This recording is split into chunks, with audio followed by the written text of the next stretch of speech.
This is your first podcast, is that right? It's my first podcast, and it's already feeling like I've done it wrong. No. What are you talking about? Oh, but you know what I can tell? This is you. Yeah.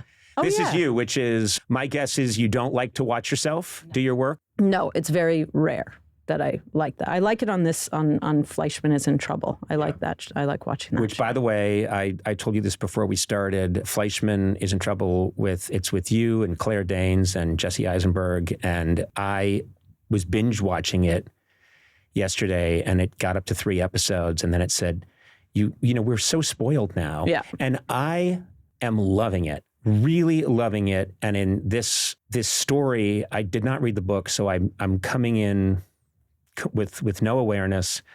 And it's such a good story, and it's so compelling that it got to the end of the 3rd episode, and they said, yeah, now you have to wait for more. And I became enraged and pulled my flat screen off the wall. Wow. And so strong. I didn't mean that for that to come out, but with a slight tug of my massive arms, and a bit of a torque of my perfect 6-pack, and I'm just describing what happened. It easily came out of the wall. Slid right off. I threw it up into the sky. Must have been poorly installed. Yeah. I like torque of my 6-pack. I've never heard that before. It was a slight torque, and just then some photographers were there, and they took beautiful black and white photographs. Were you oiled at the time? I was oiled and bare-chested. Oh, that's And then I threw the flat screen up into the sky, and it went into the sun. Whoa. And just disappeared. But anyway, I love it, and I'm also a fan of your co-stars. Yes. Claire Danes is a lovely person and obviously very talented. Jesse Eisenberg, she first came on my show many years ago when he was just starting out, I think for Squid and the Whale. And a couple of days later, a handwritten note showed up on my desk. And I had been doing my talk show at that point for like 15 years. And this handwritten note shows up. That's adorable. And from this very nice boy wrote me a beautiful letter thanking me for having him on the show. That's so nice. And he had me. He's like, that guy had me. And then a couple of other times I've received a nice Jesse Eisenberg. So Jesse, if you're out there, I need another letter soon. He is a sweet boy. He's a really sweet guy. And now he's a sweet man. 40 years old. Well, according to Wikipedia, he's 67. Oh, damn. He is the best guy. I love him. Just take it easy. No, he is the best, the funniest, just like a guy in the public eye. Have you seen him rip a TV off a wall? It's bare-chested and oiled? Unparalleled. Yeah, I'd like to see Jesse do that. Yeah. I guess if the walls were made of oatmeal, it would come right off. Yay. What a weird insult. Hey, Jesse, if you're listening, if you had to rip a flat screen off a wall, the wall would have to be made of oatmeal. It's going to write you a letter about that. We'll be right back with more insults no one's ever said in the history of mankind. I'm curious because I have not talked to you about this, but to me, you are a very natural talent, and it makes me feel like you must have known you wanted to do this at an early age, but that was not the case. You had other dreams, other schemes. I mean, now looking back, yes, I was very young when I decided this, but at the time it didn't, because again, grew up in LA, did not have these dreams of actress work. I'm not even going to say stardom. So like being a working actor, didn't think about it.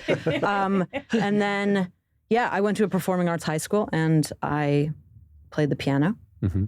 And I used to be pretty good at the piano, but I was never going to be like a pianist. Right? Let's just watch the language. Okay, it's all right. And then I quit the piano, and then I needed an elective to stay in the academy. And so I just said, I'll do acting because I don't know how to sing or dance or play the saxophone. So I did that. And then now I do this for a living. Did you feel like Freaks and Geeks was the first moment where you felt like, oh, this is gelling, or were there experiences before Freaks and Geeks? That was my first experience. That was the first thing I did. You hadn't done like a commercial? Nothing. Okay. My first thing was one line on Freaks and Geeks opposite Ben Foster, who was amazing in the show. Like everybody in that show was amazing. Yeah. And I had to go through, like periodically I have to go through this big box of old photos, usually like for set decoration for whatever I'm working on. They always want to, like put your own family photos and photos of you when you're a little kid up.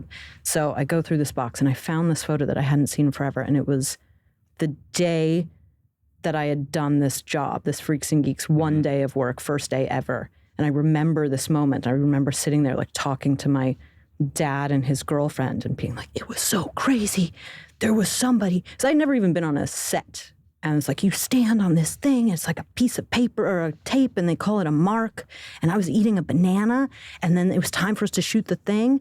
And somebody came and just held my banana for me, and then like gave it back to me. And then somebody else did that with my jacket. And it was like, it blew, every part of it completely blew my mind. And now I'm just jaded as hell. Yeah. I'm like, why am I holding my own fucking banana? Where's our banana holder? It's really... Lizzie's locked herself in her trailer. She won't come out. It's my fucking banana holder. Fucking ringling circles you're running here.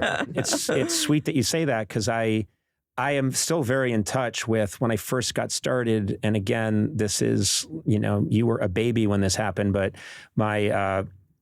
my writing partner, Greg Daniels, and I came out to LA, and we had our first job right out of college working on a show on HBO called Not Necessarily the News. And they showed us where our desks were going to be. Like, here's where you work. You'll have we had desks that faced each other like bankers. And you're going to sit in this room and pump out, just write gags on these typewriters. I'm sorry, what year was this? 1985. This is September 1985. And yeah, it's typewriters. That's crazy. And so the first thing they showed us our office, and they said, oh, and by the way, this here is the snack room. So, and it was a room that was just, had like, popcorn, potato chips, sodas, cookies, junk food. Snacks? Snacks. Yeah. Could you actually list a few more snacks? I'm not...